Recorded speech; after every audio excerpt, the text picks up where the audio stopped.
Welcome everybody to today's session of the Learning from Leaders webinar series. This is a series hosted by the Yale Center for Customer Insight to bring academia and industry together. And we have two really excellent speakers for you today. We have Cass Sunstein joining us to talk about his book Sludge, and he will be in conversation with Dr. Zoe Chance, who is from the Yale School of Management, which is where YCCI lives. Zoe, if you want to take it away, I will spotlight you both.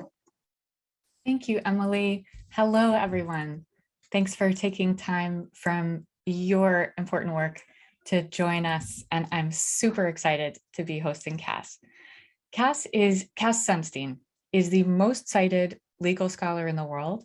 This is just one slice of his identity, but what this makes him is the Kevin Bacon of academia, and there's actually been proposed a Sunstein number that measures the degrees of separation between you and anyone who has co-authored a paper with Kevin Bacon, with Cass Sunstein.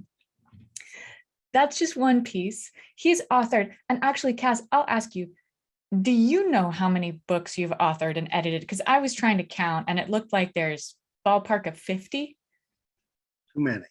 Too many. And I also couldn't tell how many papers you have, but on Google Scholar, it says 1,500. I'd be surprised, but stranger things have happened. It's somewhere around in this ballpark. And when you think about well-rounded people, Cass is such a Renaissance man that I told you he comes from the legal world. He's co-authored books with 2 different Nobel Prize winners in economics and also a champion in the World Series of Poker. He has held high-level roles in both the Biden and the Obama administration. He's still playing a role in the Biden administration while he is teaching and working in Harvard Law. And he is and has been really the voice of behavioral economics and behavioral science in government. There are lots of people working on this, and Cass is the main man. On the personal side, besides all of this literally changing the course of history with his great work that he does, he's been a world-ranked squash player. He was the editor of the Harvard Lampoon when he was there in school, and he's married to one of the most influential women in the United States, Samantha Power, who is the former ambassador to the United Nations and current head of USAID. I got to meet Cass when I had the opportunity for a Zoom meeting with Mark Hamill, Luke Skywalker, back in the fall. And I got to pick one person to come with me. And the reason that I chose Cass, besides that he's one of my heroes, is that out of the many books that he's authored, one of them was even The World According to Star Wars. It's great to see you again, Cass. And I am very passionate about the topic of sludge that we'll be talking about today. I have lots of questions for you, and I'm sure people joining us already have lots of questions, and we'll be coming up with more questions as we go. So everyone in the audience, I invite you, first of all, anytime you want, to just chat in the chat so that you can be multitasking your energies into the session with us rather than getting distracted out of the session with us. But know that I'm not going to be monitoring the chat while I'm talking with Cass. I will be monitoring the Q&A to see questions that pop up there, but you can talk with each other in the chat. And as you're figuring out questions and inviting Cass's opinions and experiences on topics you want to talk about, just know that because some of the work that he has done and is doing in the government is sensitive, he may not be able to answer some political questions and some specific procedural questions about that. So we'll navigate this together. So, hello, Cass. Well, nice I know, nice to see you. And for many of us, when we get to meet someone we look up to, it's helpful and interesting for us to hear about where they came from. So could we just start with hearing about where did you come from? And also, did you have a role model in your life to look up to? Thank you for that. I grew up in Woburn, Massachusetts, a suburb of Boston. And it was a nice suburb with dogs and friendly people, and not a lot of air pollution, at least that I remember. My role model was Carl Yastrzemski, who was the left fielder for the Boston Red Sox, and he published a lot of articles. Well, he had a lot of hits, let's say that, and he was my hero as a kid. I think all of my role models, so to speak, as a kid were sports figures, which is, not that unusual. When I went to college, John Rawls became a hero of mine, the philosopher, partly because he was so amazing, and partly because after I got to meet him, his humility was astounding and not feigned.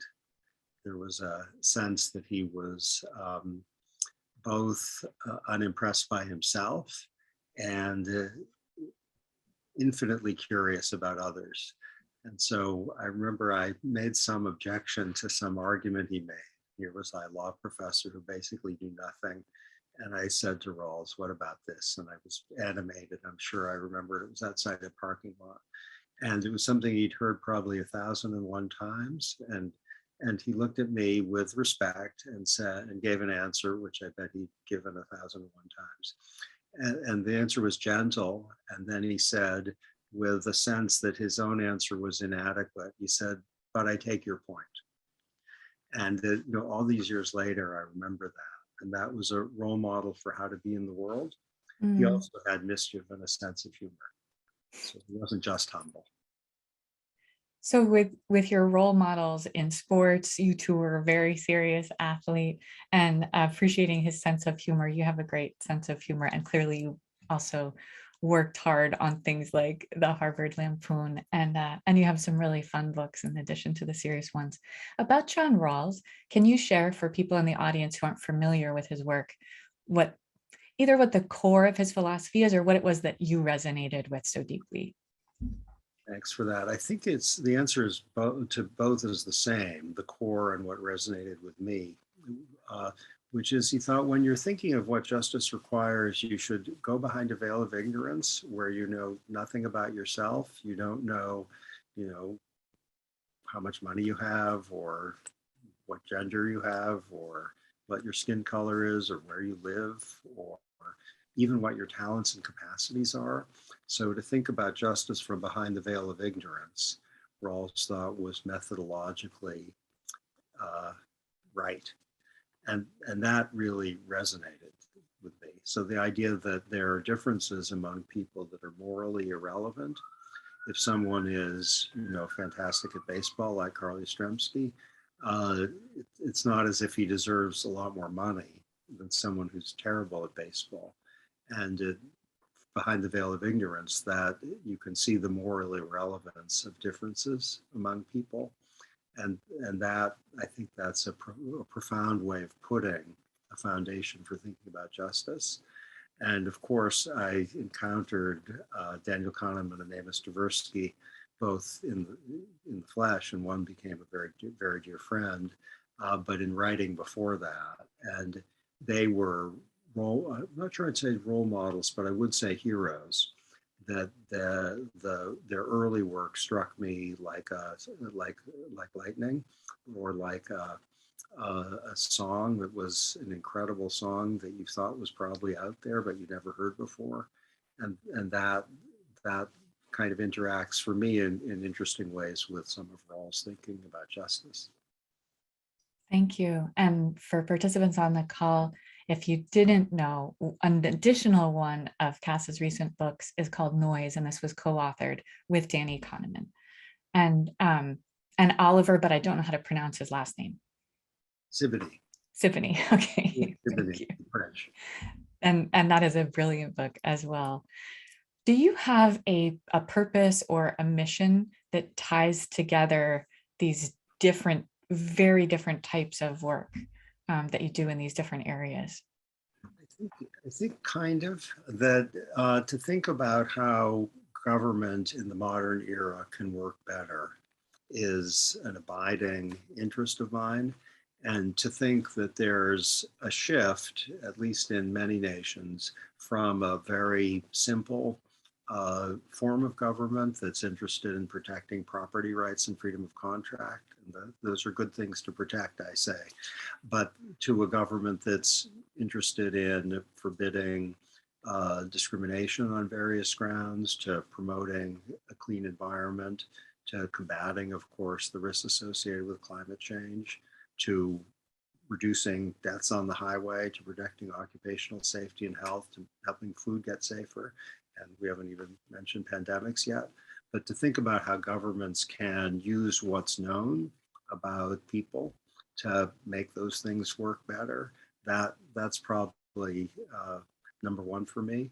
To think of private institutions and businesses is maybe also number one, because their own role in promoting economic growth, educational opportunity, help for people who need help is, I think, underappreciated and crucial in societies where the spotlight is typically on government. And you're doing all of these things. Let's talk about this book, Sludge, that we're focusing on today. And I was really moved. I found it very powerful. This, what you say about sludge here, I'll read briefly. Sludge infringes on human dignity. It makes people feel that their time does not matter. In extreme cases, it makes people feel that their lives do not matter. Cass, what is sludge? Okay, so if you are trying to get a new cell phone plan because you've moved or because the old one isn't good, you might have to encounter both not real voices of fake non-people asking you to wait, or some person, if the situation isn't good, who's doing his or her job well, but not extremely attentive to you. And it might take you, if I get a little animated here, this is not, let's phrase it this way, this is not a personal experience. It might be that this will take you days and weeks, and it may be even now you haven't succeeded in getting your new cell phone plan.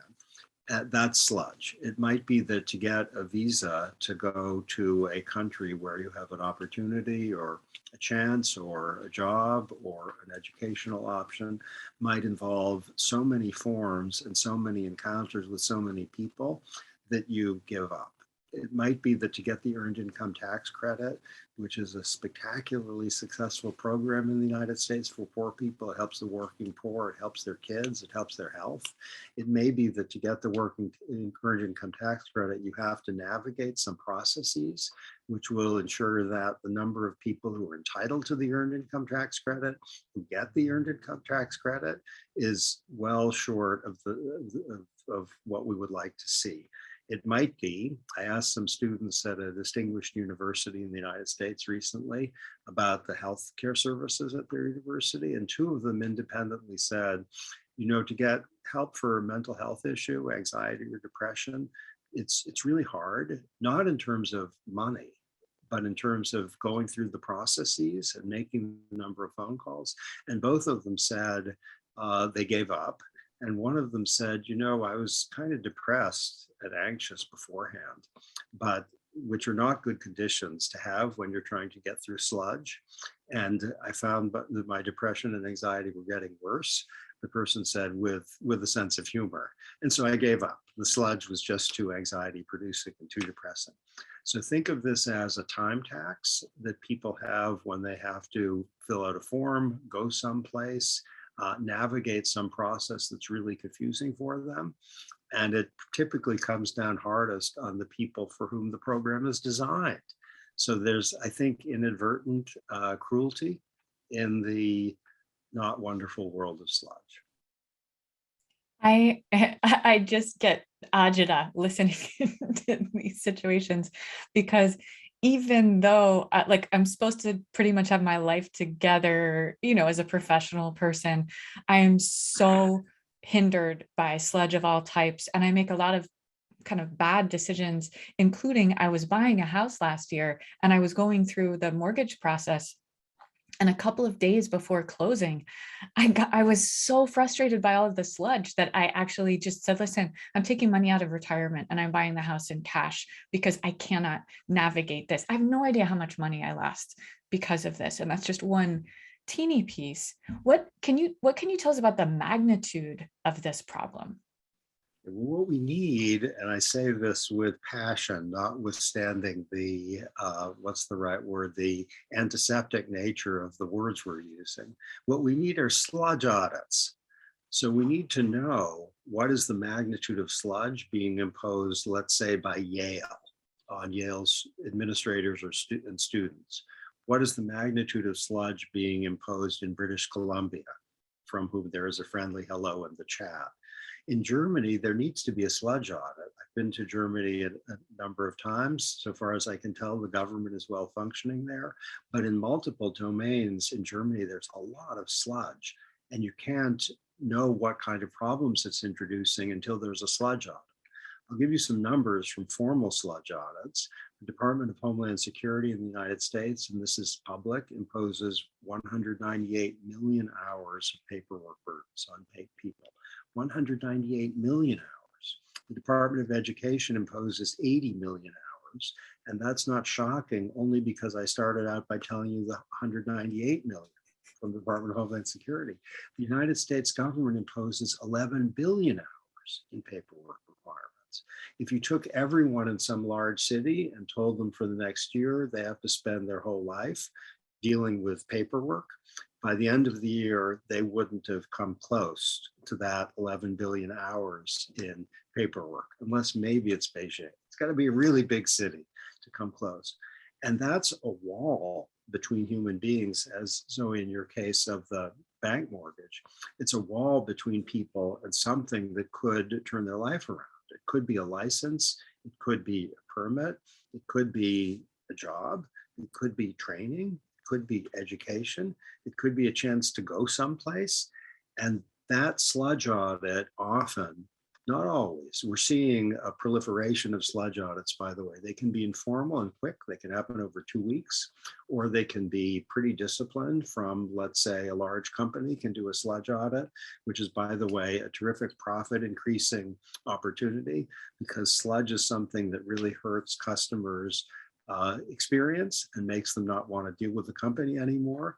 Amazon is often invested literally in sludge busting, and that's one reason for its success. So is Apple. Sludge audits can improve employee morale because employees don't like spending a lot of time doing paperwork or facing that time tax, which they regard as an indignity. So to do the sludge audit is the first step. And I can say a lot more about success in the private and public success sectors that follow the information gathering that is the sludge audit. Wow. Maybe this question is not low-hanging fruit, because the point is, let's figure out the sludge that's there and let's figure out how to reduce it. But I'm curious, in the business world where we're talking about customer effort, and when you and I were at this event yesterday that we did together, I was talking about the customer effort score. And what I didn't mention when I was sharing how the effort that a customer has to go through to do the thing, to get the product, service, be helped when they need it, is more predictive of their behavior in the future than either customer satisfaction or their other metrics like word of mouth. But what I didn't mention is that this research in consumer marketing finds that what is a better, more important predictor of behavior is not the actual time and effort, but the perceived effort. And I'm wondering, in a sludge audit, if we should be figuring out how to measure perceived effort in addition to the actual time and energy spent. That's fantastic. So let's take, for businesses, two research opportunities which are not necessarily effortful themselves. One is to find how many hours and how much time is spent on navigating something in order, let's say, to get through your week or to get access to a mortgage or to get some product. Then there's a second enterprise with which you're noting, which is what's the experience for people of doing it. It can be that it's like a Stephen King novel, and I hope people in Turkey and Canada and Germany and India all know Stephen King novels because he's really good. Some of his novels have horror in them, and that's the kind of novel I'm talking about. And it can be, it's not just time, it's time spent feeling that you are frustrated or without ability to deal with something. And that experience can be really awful. There are other experiences, even with sludge, that are merely, dull. And there's some that are a little fun, that can be made to be a little fun, where you're filling out forms, maybe there's music or maybe there are colors, and you're almost there. There are signals that it's working. So I think the project you're describing, which is what is the lived experience of sludge, is an urgent one. And there's one thing that's very exciting about this is really at the tip of an iceberg in terms of both theory and practice, where there's some academic work being done, forgive the word, which is trying to measure actual experience. And it's finding in the domains where this has been studied that the actual experience is horrible, but that's not built into the fabric of the universe, that the experience would be horrible. You can make it, if you're a smart company, a little bit like a game where people see that they're near the end. I guess that might relate to Disney's efforts to improve people's experience waiting in lines, right? So for one thing, instead of just having one long line that stretches from here to the end of the universe, you go snaking through these queues, right? And then they also have things for you to do and little stuff that happens during that line waiting experience. So it's not the greatest thing in the world, but you felt like time was passing faster, I guess, than if you just were standing in a long line. While we're talking about the downsides of sludge, you did mention also that sometimes sludge is a good thing. Can we just focus on that for a moment? Okay, great. So suppose your example, someone's applying to get a loan from a bank. The bank wants to make sure the person who's getting the loan is a deserving recipient in the sense that they have sufficient credit rating, et cetera, that it's not a bad risk. And the sludge might be something the bank needs to impose in order to make sure it's not doing something silly. It might be that if people are trying to get a student loan, the loan entity wants to know that the student deserves the loan, either because they are poor or because they are actually going to use it for education or because they are a reasonable credit risk. If in the government context, if someone is applying, let's say, for some benefit like a license to do something, to make sure they're entitled to the license because they are going to be really a landscape architect, they have the training for that rather than they just want to hang out a shingle as a landscape architect. You get the idea. So program integrity, as it's sometimes called, is a really good reason for sludge, but the volume of sludge sometimes way outruns the need for program integrity. It might also be the case that the private or public entity wants to have data. So it wants to know stuff about people who are applying for its services, and it wants to be able to monitor in real time how they're doing. This can be about performance evaluation or whether the relevant activity needs to be changed, the program needs to be changed, and sludge in the form of regular reporting requirements might be justified for that reason. So it's not usual that sludge is just a form of intentional cruelty or mischief by someone. It has a point, and we need to know whether it's far in excess of what's needed to make the point. Can we talk though about, it seems like there are though some situations where the point of the sludge actually is the sludge and to slow people down and prevent them from doing what they want to do. That's great. So, okay, so let's suppose that there's a certain amount of behavior that's going to be reckless or ill-considered. You might impose sludge in order to strengthen the deliberative capacity of the person who is making a choice. So if people are trying to buy guns in a place where gun purchases are okay, you might give a waiting period before they actually get the gun. And while this is a little macabre, this example, the evidence is that waiting periods for gun purchases significantly reduce homicides, like in the hundreds. That's a lot of human beings who aren't killed because of waiting periods. And the apparent mechanism is some people are trying to get guns where they're in exactly the mood when they shouldn't be getting the guns because they're mad. And if you slow the process down, their deliberative, the better angels of their nature are kicking in and it's safer. It might be that for encyclopedia sales, where people often are pressured or something to buy 28 volumes of things, which might be wonderful, but might duplicate what's available online for nothing. Encyclopedia sales, it might be we want a cooling off period for them. And it might be for some things that are life-changing, like marriage or divorce, it makes sense to have a waiting period. And some places do that for divorce. So sometimes sludge is a way of slowing people down and combating impulsiveness. And that can be a really good idea. One little example that we see all the time, I think, which is positive sludge, is are you sure you want to sludge? Where the idea might be you're about to delete some file, which let's say is a book that someone has written, one of us maybe, over the past 8 years, and we kind of don't like it on Saturday. We think that book is maybe bad and we start to delete it. If there's a program that says, are you sure you want to delete that? That's okay.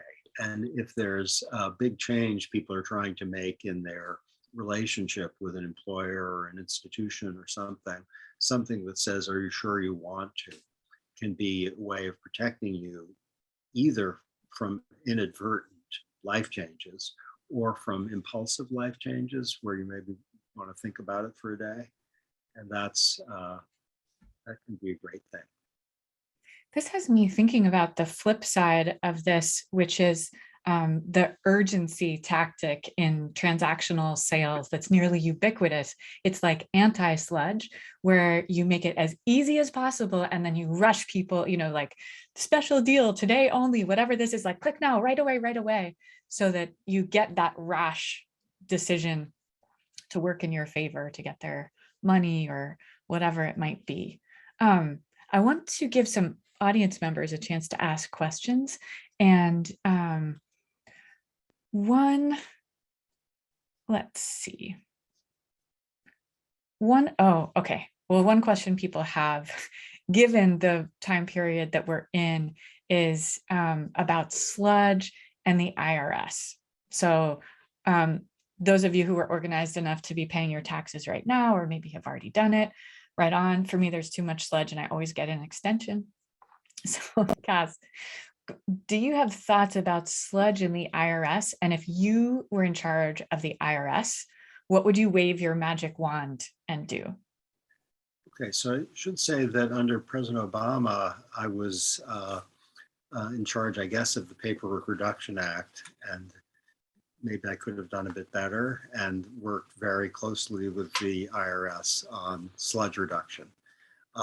Nonetheless, of that 11 billion hours in paperwork burdens imposed by the US government, well over half comes from the Department of Treasury, and the bulk of that comes from the IRS.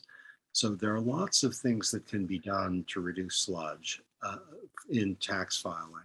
Some can be simplified and reduced forms. Electronic filing, of course, can be helpful. Some can be taking advantage by the government of the information it already has, so you don't have to duplicate what it does.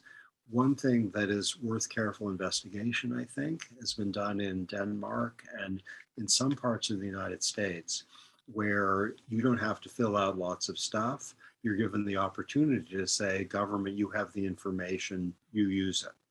And that, which is sometimes called the automatic tax return, is worth very careful consideration as a sludge reducing strategy. People are often asking, why do I have to report all this when you already know it? And for you, it takes that to find it. And for me, it takes hours to find it. Holla, amen. Yes, absolutely. So a number of the people in the session with us are in business, right? We're at a business school hosting the call. And this is kind of broad, but let's just think about how to start thinking about prioritizing where we look for sludge. How do we know what the biggest, worst, sludgiest problems are?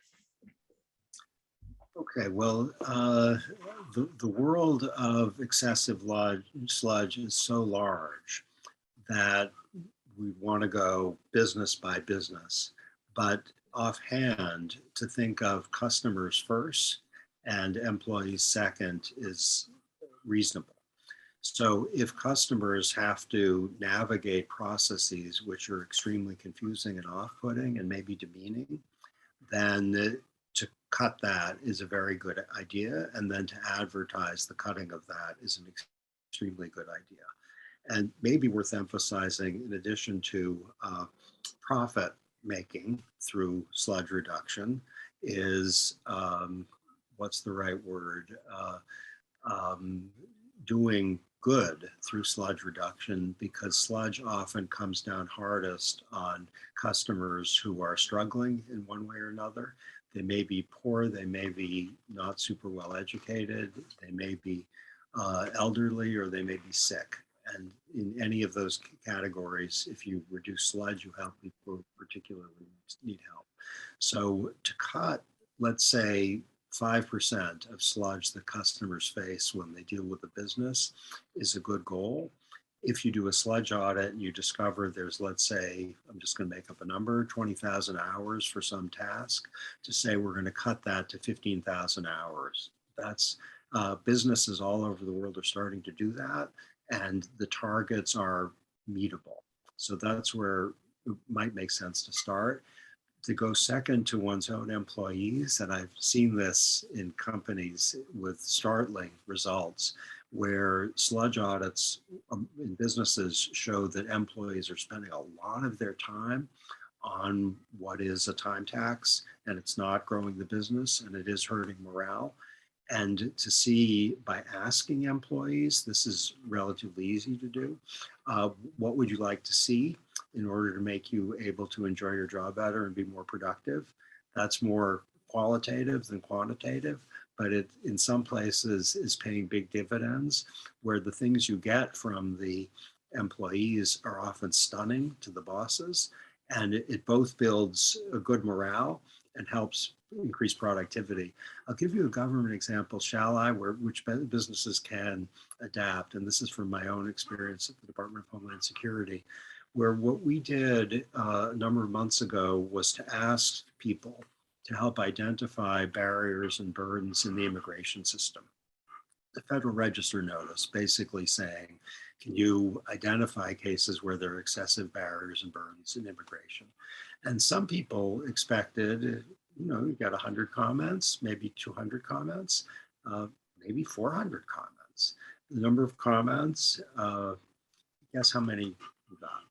7,400 comments, really detailed comments. And the department has been working through them very carefully and finding terrific opportunities for sludge reduction, which don't compromise the goals of the immigration system, but help people, families dealing with, parents or siblings or kids, employers who are trying to, grow the economy, and identifying ways to reduce excessive sludge and just carrying forward on the comments by doing some of the things the comments suggest.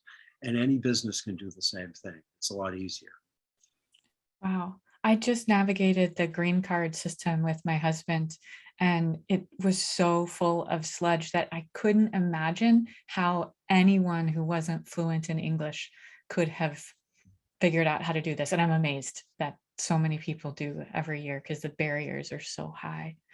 You mentioned yesterday this favorite book that I happened to share along with you. We both love this book called Scarcity. And that just popped into my head as you were talking about the differential burden on people of sludge. And could you say a little more about why sludge is an undue burden on some people more than others? Okay, so we share admiration for this book. If you are hungry, lonely, ill, elderly, poor, or just really burdened with tasks, you will have cognitive scarcity. So I'm looking at the various countries, Argentina, Saudi Arabia, Canada, Germany, India, in this group. Wherever you live, the fact is that some of the time you are going to face that scarcity, cognitive scarcity, like a computer that is dealing with so many programs that it doesn't have the bandwidth to deal with another.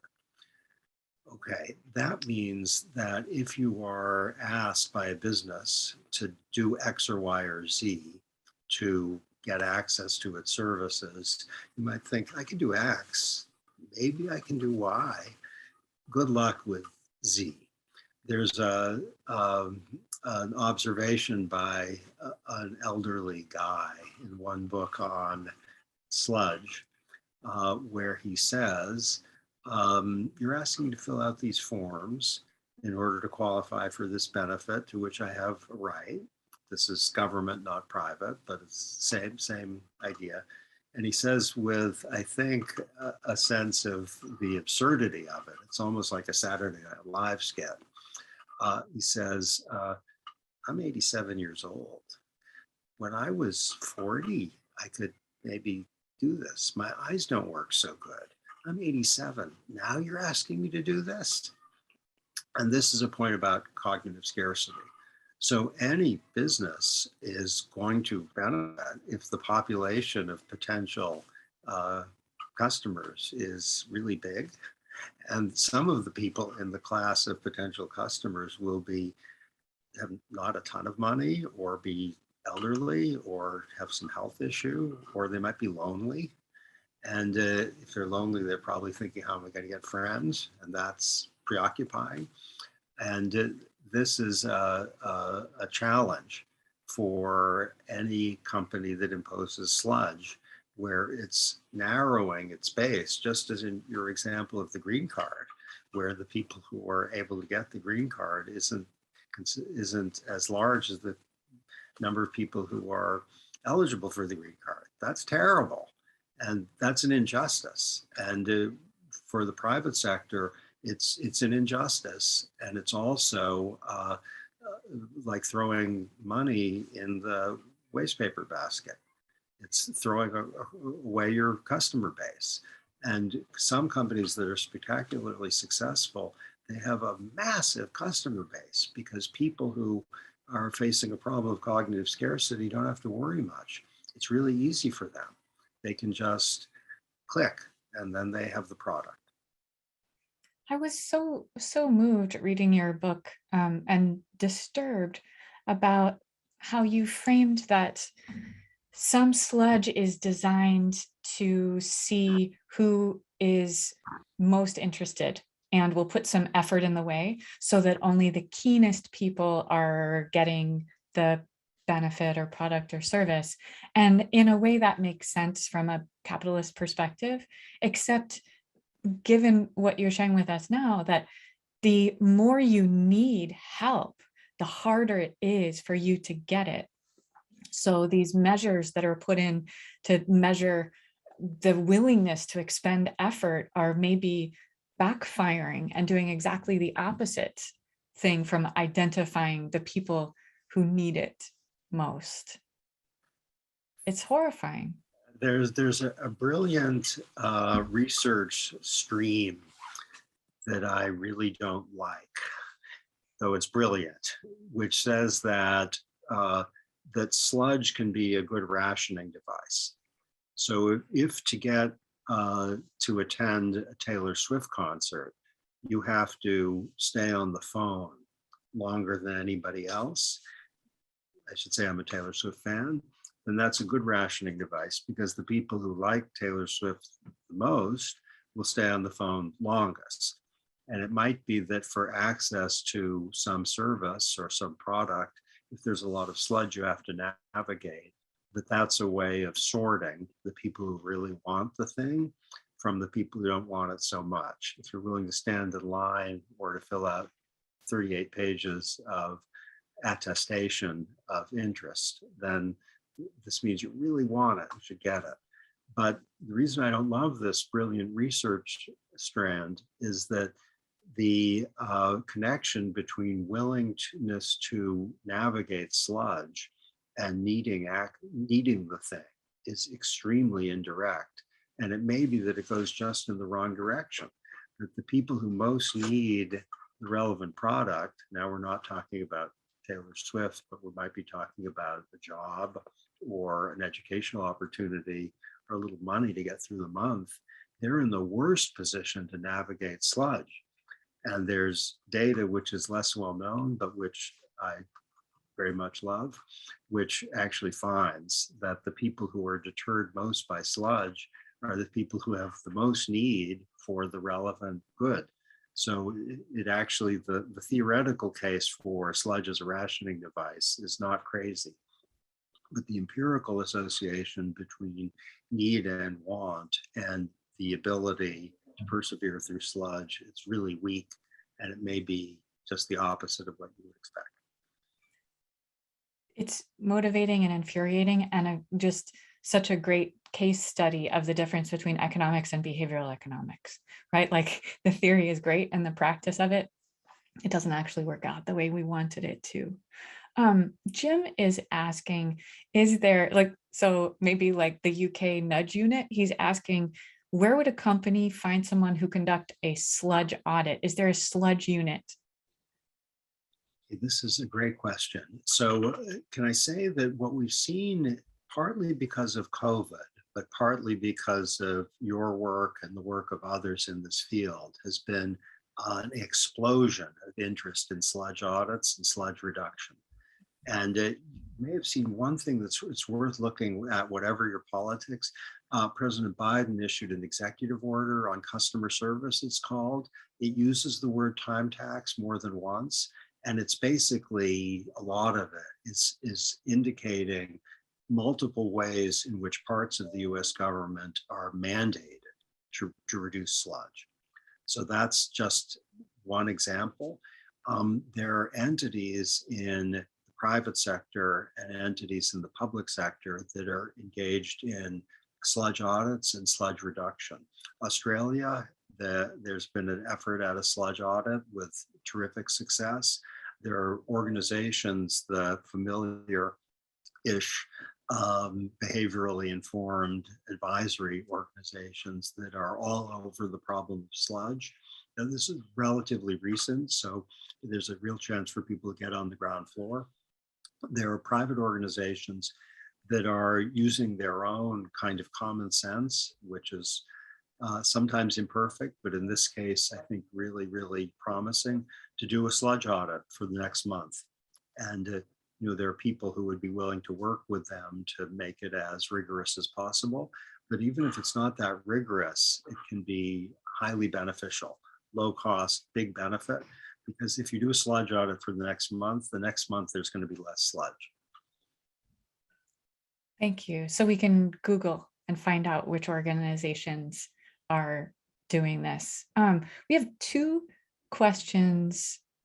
I mean, we have the same question from two different people, which is, can sludge be termed as friction?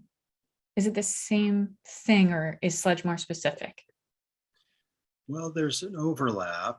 Our rough and ready definition of sludge is administrative burdens of one kind or another that make it difficult for people to get to their preferred destination, e.g.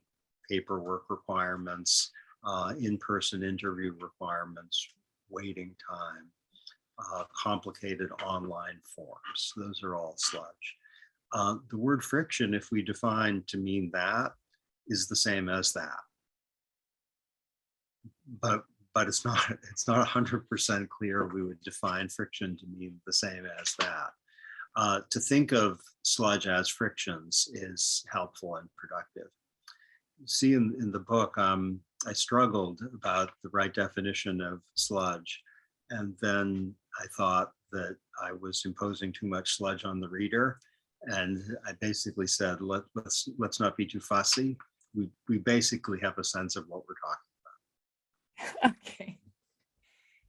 And Rohit, so sociologist friend, is asking, sludge seems synonymous with bureaucracy, and Max Weber thought that was a good thing. How did we get from there, bureaucracy being a good thing, to here where it's ruining our lives? Okay, so last part was mine.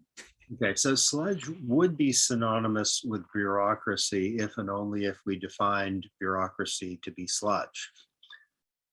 And let me name a bureaucracy, the Environmental Protection Agency. Is the Environmental Protection Agency sludge? No.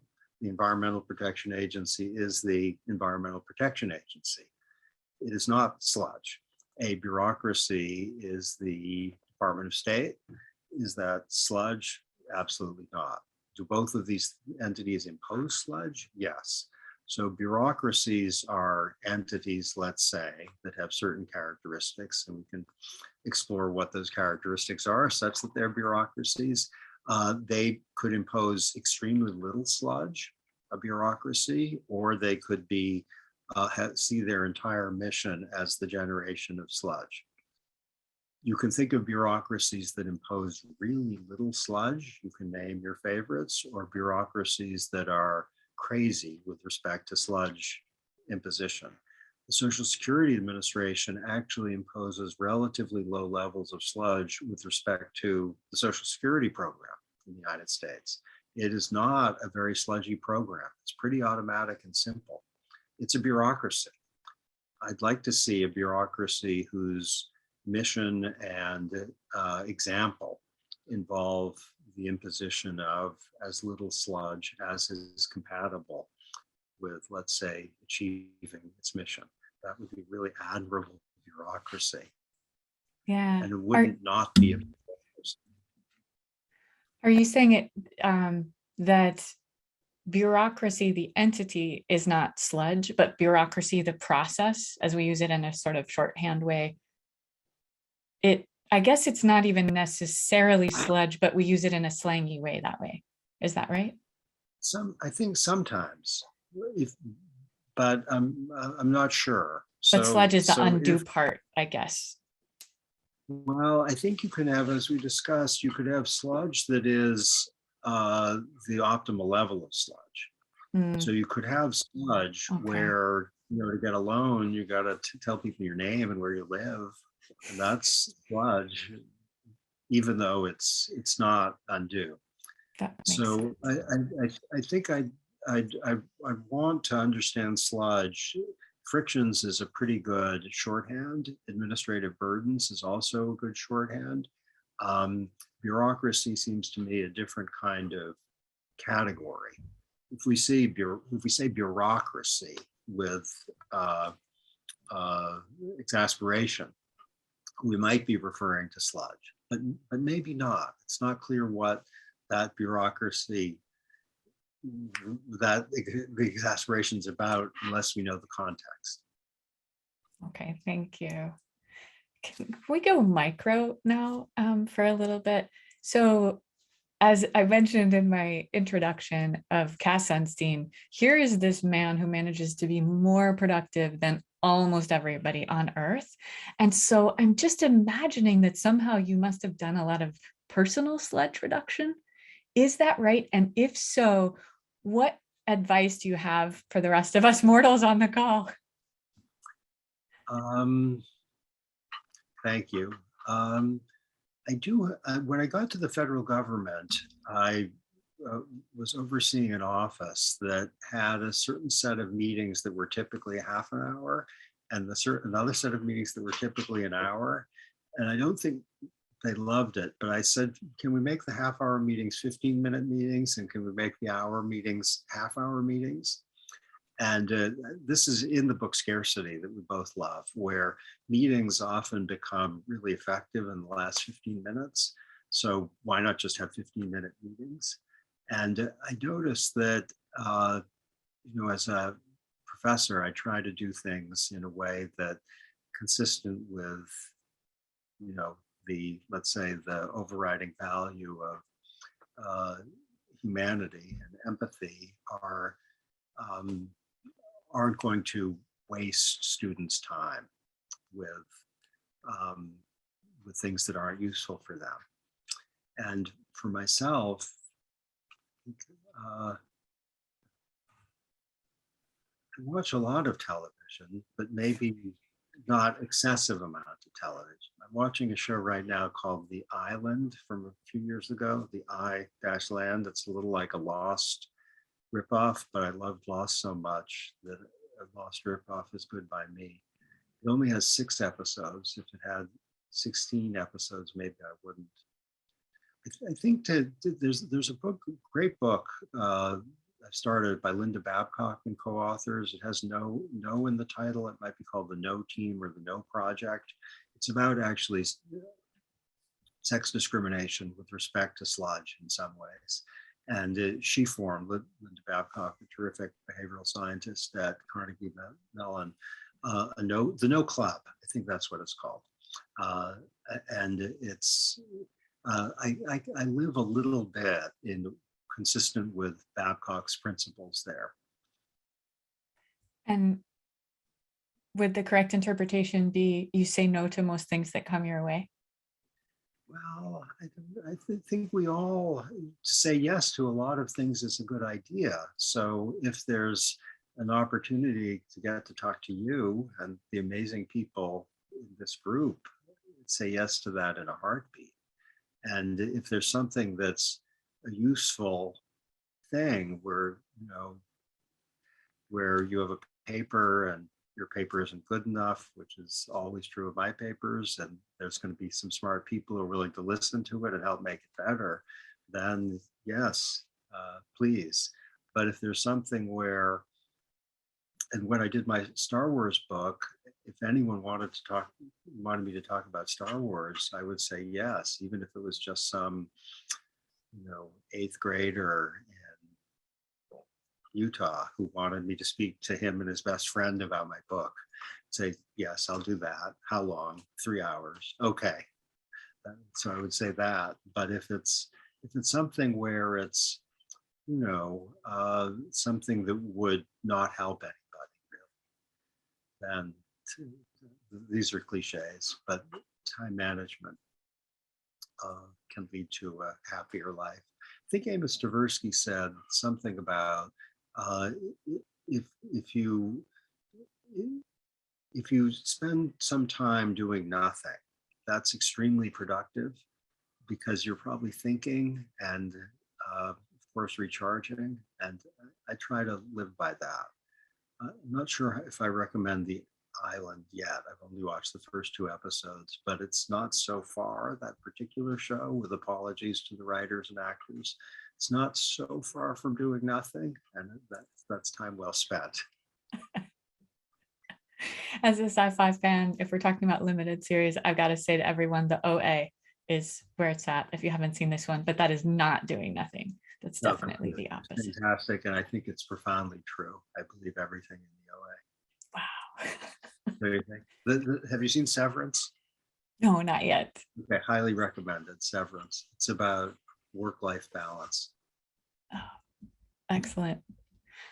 Excellent. Can I ask you about, so we don't need to go to intimate details of your relationship with your wife, but here's Samantha Power, here's Cass Sunstein. These are two of the busiest, most influential people somehow having a marriage and raising children together. Is there any advice that you could offer to all of the rest of us who are trying to figure that out and manage to get things done? To find ways to laugh at the absurdity of things we all sometimes face, and to be extremely willing to forget a transgression. Not that Samantha has never had one, but like if I go to Boston to teach and that leaves her with the kids, and that's not a great thing on a particular week, she is very, she'll laugh about it and she won't hold it. So to see the absurdity of life management is good. To cough at awkward moments is also good. That induces pity. That's so beautiful. It's so beautiful and profound. Everybody on the call, I know that you will want, if you don't already have Sludge, to go out and get this book. I realized my copy was electronic, and so I've been showing the real life version of an amazing book that preceded it called Noise. And just want to give a shout out to this prolific authors. I think this is the next book, unless you have something in between. Bounded Rationality. Is that coming next? It is, and it's really long. Amazing. So everyone, thank you for joining us. Cass, you're absolutely amazing. I'm utterly inspired. And Emily, thank you for planning. It's been a real pleasure.